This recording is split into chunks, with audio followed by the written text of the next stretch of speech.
Hey everyone, it's AA, and I'm so glad we're here together today, leaning into something that I think touches every single one of us at some point.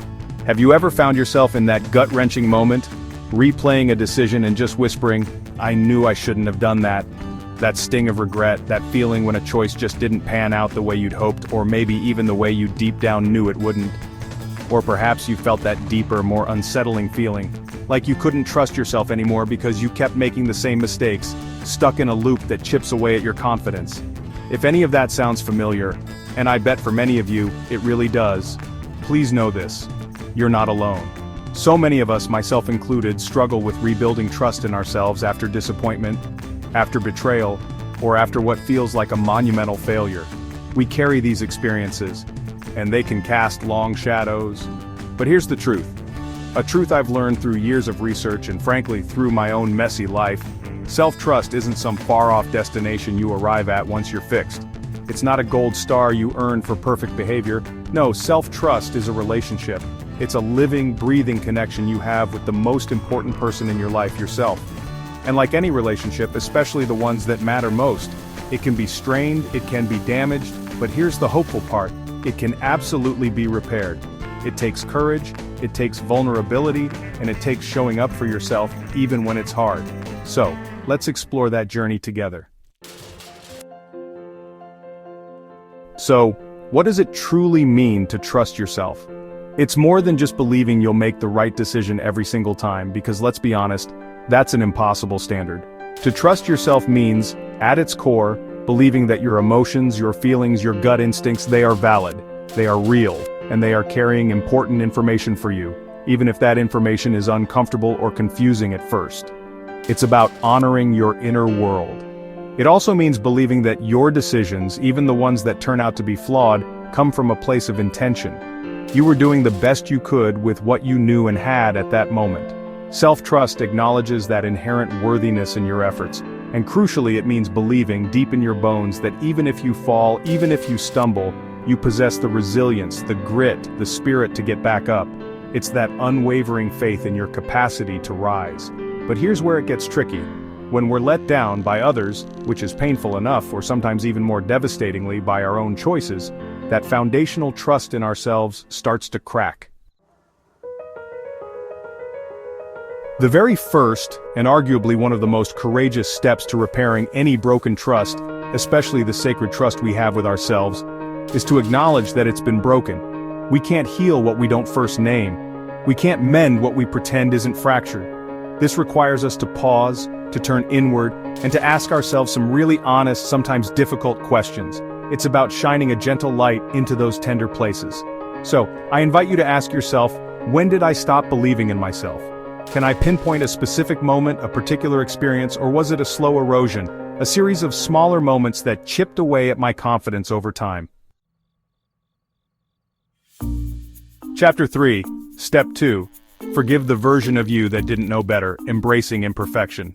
One of the heaviest anchors holding us back from rebuilding self-trust is the relentless grip of self-blame. Oh, how we can cling to it, sometimes for years, even decades. We become experts at replaying our mistakes, dissecting every decision with the harsh glare of hindsight, telling ourselves, if only I had known, or how could I have been so foolish? But here's a truth that can be incredibly liberating if we let it sink in. You made the best decision you could, with the information, the resources, the emotional capacity, and the understanding you had at that specific time. That version of you, the one you might be judging so harshly now, wasn't intentionally trying to mess things up. They weren't foolish or stupid or inherently flawed. They were navigating life, often complex and unpredictable life, with the tools they possessed in that moment. They were learning, they were evolving. And part of growth, a fundamental part of it, means outgrowing old decisions, old perspectives, old ways of being. If we knew everything then that we know now, life would be a very different and, frankly, less interesting journey. Chapter 4, Step 3. Rebuild with small promises, the power of consistent action. When trust has been significantly damaged, whether in a relationship with another person or with ourselves, trying to make grand, sweeping gestures to fix it all at once can often backfire. Big leaps, especially when we're feeling fragile or uncertain, can sometimes lead to big crashes, further reinforcing that feeling of "I can't do it" or "I can't trust myself." So, when it comes to rebuilding self-trust, my research and experience point to a different approach. Let's start small. Let's focus on the power of small, consistent, kept promises to ourselves.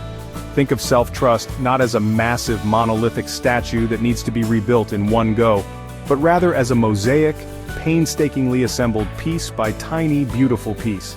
Each small promise you make to yourself, and then keep, is one of those pieces. What do these small promises look like? They can be incredibly simple, almost mundane, yet profoundly impactful. It could be promising yourself you'll wake up when your alarm goes off, instead of hitting snooze 5 times. It might be drinking a glass of water when you feel thirsty, truly listening to that basic bodily cue. Chapter 5. Step 4. Practice self-validation, becoming your own safe harbor. So often, particularly in cultures that emphasize external achievement and approval, we are subtly, and sometimes not so subtly, trained to outsource our validation. We learn to look outside of ourselves for confirmation that we're okay, that we did the right thing, that our feelings are legitimate. We wait for someone else, a partner, a boss, a friend, even a stranger on social media, to give us the nod to say, yes, you're good, or your anger is justified, or it's okay to be sad. This reliance on external validation can leave us feeling perpetually unsteady, always seeking approval. But the deep, transformative healing that rebuilds self-trust often begins when we learn to offer that validation to ourselves. The ongoing journey living, loving, and leading with self-trust.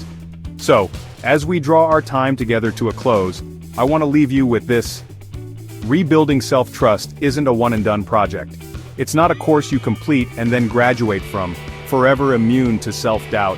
It's a practice, it's a commitment, it's an ongoing journey of showing up for yourself with courage, compassion, and connection. The very guideposts I talk so much about. It's about choosing, day by day, moment by moment, to believe in your worthiness and your capacity to navigate the complexities of life, even when it's messy, even when you stumble. This path requires us to be brave enough to acknowledge our hurts, to extend forgiveness to our past selves who were doing the best they could, to rebuild with small, consistent acts of integrity, and to learn to validate our own experiences. It's about cultivating an inner relationship that is kind, resilient, and deeply affirming. It's about understanding that vulnerability isn't weakness, it's our greatest measure of courage, and it's the birthplace of trust, both with ourselves and with others.